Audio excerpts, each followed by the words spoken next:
Right, are you tired of seeing micro brands put out Seiko NH35 powered dive watches with decent specs, affordable prices, launching them out on Kickstarter? Maybe you're looking for something that's a little bit more unique, something a little bit special. How about a vintage-inspired dive watch that is so vintage-inspired, they actually went with a Swiss-powered hand-wound movement, a plexiglass crystal, a distressed dial, drilled lugs, some really phenomenal case finishing, and they're launching this one at $399. I had a bit of a hard time believing all that when I heard it, and I kind of had to see it for myself, so I agreed to take this one in for review. Today we're checking out the Spectre Diver from HVD Watches.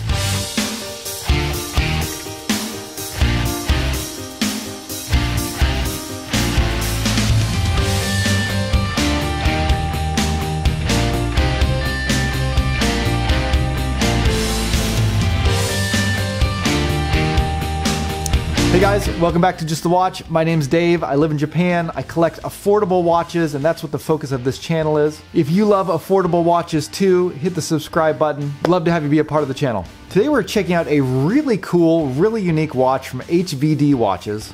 And there's a lot to talk about this. The Selita hand-wound movement they've used in this is something I've never seen before. It's a really cool movement, but a hand-wound movement in a diver is something I didn't even think anybody would come up with making.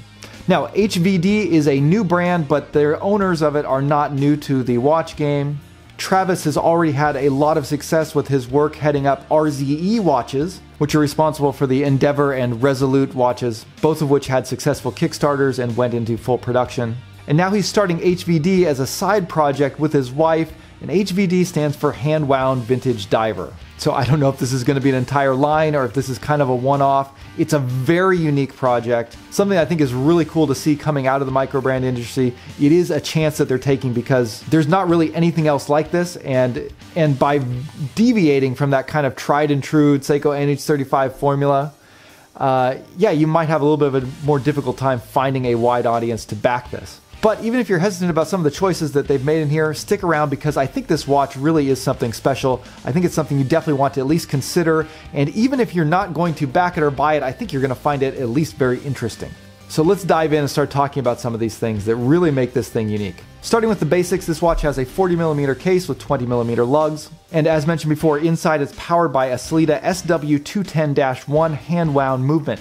This movement is very thin, which allows them to get the case pretty thin.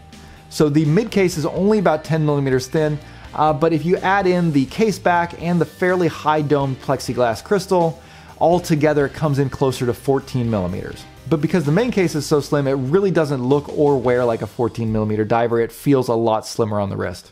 Lug to lug is 43mm, so pretty good there. However, on the bracelet that's included, it does feature male end links, which is going to extend the effective lug to lug on the bracelet, or end link to end link, all the way up to 53mm. The watch also features a 200-meter water resistance and a screw-down crown. And the design of the watch really is beautiful. There's a lot of really unique touches on here that really make this watch pop. The casework is really sleek and smooth, and they have just some really well done, massive beveled edges on here. So oftentimes you see a really fine, small beveled chamfered edge that's been polished. You know, the polished edges on here are very wide. Visually, they really stand out, and it's just such a kind of unique look. I haven't seen a watch do this before. You combine those really wide polished edges with some sharp brushwork, and you definitely have some unique case finishing that is one of the things that I think is actually really beautiful. And it almost feels like at every single design choice they've said, what would a vintage dive watch have? Let's go with that. So they naturally included drilled lugs and an acrylic or plexiglass crystal. And this is something that you don't see very often on a lot of modern watches, especially with micro brand watches. It seems like sapphire is the choice, and that is, you know, for good reason. Everybody loves a sapphire crystal because it's basically impossible to scratch. Acrylic crystals or plexiglass crystals are basically the opposite of that. They're very easy to scratch. But they do have some kind of unique properties that do make them really appealing to a lot of people. One, they are undeniably vintage. A lot of the greatest historical dive watches had these acrylic crystals. On this watch, the acrylic does offer a really unique, really cool distortion at extreme angles that is a lot different than what you see on sapphire or mineral crystals. However, at the same time, when you're looking straight down on it, it offers an incredibly clear, really low reflection view of the dial. It has kind of a warmer feel to it than sapphire or mineral crystals. And it is a very soft material. Even now with this watch being basically new, being a prototype that I'm reviewing, if I look really closely, I can see these kind of micro abrasions on it. And if you wear this watch like you should, it will undoubtedly pick up some scratches. But one of the interesting things about acrylic is that a lot of those scratches and micro abrasions can be buffed out very easily with polywatch. It's not going to make it completely smooth and flat like a sapphire crystal, but it'll remove a lot of the imperfections and really clear up the dial. And as the crystal ages, it will kind of add a little bit of a patina and a more vintage look. They've gone with a fairly thin bezel with an aluminum insert, but is 120 click unidirectional with a lume pip at the top. The bezel action is very smooth, and the same can be said about the crown. The crown is great, it's a great size, it's easy to grip and get a hold of. I was kind of curious how this would work because this being a hand-wound watch with hand-wound movement, you typically will wind a hand-wound movement all the way until you can't turn the crown anymore.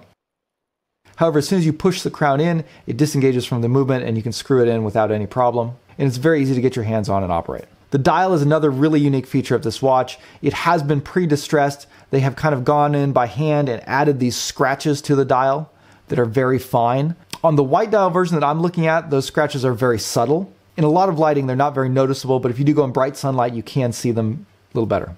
I think it's something that people are going to have mixed opinions on, but I kind of like the way it looks on this, and it's a very unique dial texture. It's not like really any other one that I've seen out there. They've also gone with a fume dial. So on the white dial, it's white in the center, and then on the very extreme edges, it goes to kind of a subtle gray gradient, which looks great, especially combined with the gilt hands and markers that they put on here. As mentioned, the movement powering this watch is the Selita SW210-1. This is a hand-wound movement. It beats at 28,800 beats per hour, which is a smoother sweep than you get on entry-level movements like the Seiko NH35. It should also have higher accuracy than the NH35. This one's actually running at about 12.7 seconds fast from my timings, so I believe that is a little bit out of spec, but still fairly accurate. The movement is also beautiful. There's something about hand-wound movements where they don't have the rotor on there. You can really get a clearer view in. The architecture is a little bit different. It's something that's unique. So again, if you're used to Japanese automatic movements being kind of the main part of your collection, having a movement like this in there really is going to change things up. It's something that's just really cool to look at. And they've also customized this with their logo on the movement. Being a Swiss movement from Selita, it should also be very robust and reliable. And you shouldn't have too much trouble if you need to get it serviced sometime down the road. The watch wears very well on the wrist. It's very well balanced on the bracelet. The case has a smooth, kind of lightly swooping curve to it that conforms to your wrist really well. And the bracelet has a very sharp taper to it, going from 20 millimeters at the lugs all the way down to 16 millimeters at the clasp. The clasp is a milled clasp, push button deployant. I've seen the same clasp used on a lot of micro brands. It's a good clasp. It's got 3 micro adjusts, but fairly standard there. The bracelet is kind of an oyster style bracelet with polished edges and screw links. The only thing I've noticed about the bracelet that kind of annoys me a bit is that it is a little bit squeaky on this model, but this is a prototype that was loaned in for review, so I suspect that these are the kinds of things they'll be working out in the final production units. And I know lume is very important to a lot of you guys out there. The lume is good on this. In the light, the lume plots are kind of a really light brown, kind of with that Fotina look, but they still glow very brightly. I haven't done full lume testing on this one, but just from my experience, I'd say, it's not going to punch up with that sort of extreme kind of lume, but it's definitely above average. If I was going to guess, I would say it probably punches just slightly below the lume on my Seiko Samurai. Now, you put all of this together and you wind up with, again, a very unique vintage-inspired watch. More vintage than almost any other new watch that I've seen. And I think that is something that is really cool. It's something that really distinguishes it from a lot of other dive watches. And it does it in a classy way. A lot of these vintage touches are not actually immediately noticeable. They're things that you have to kind of scrutinize the watch and look at a little bit more closely to even fully notice. It definitely has a vintage appearance.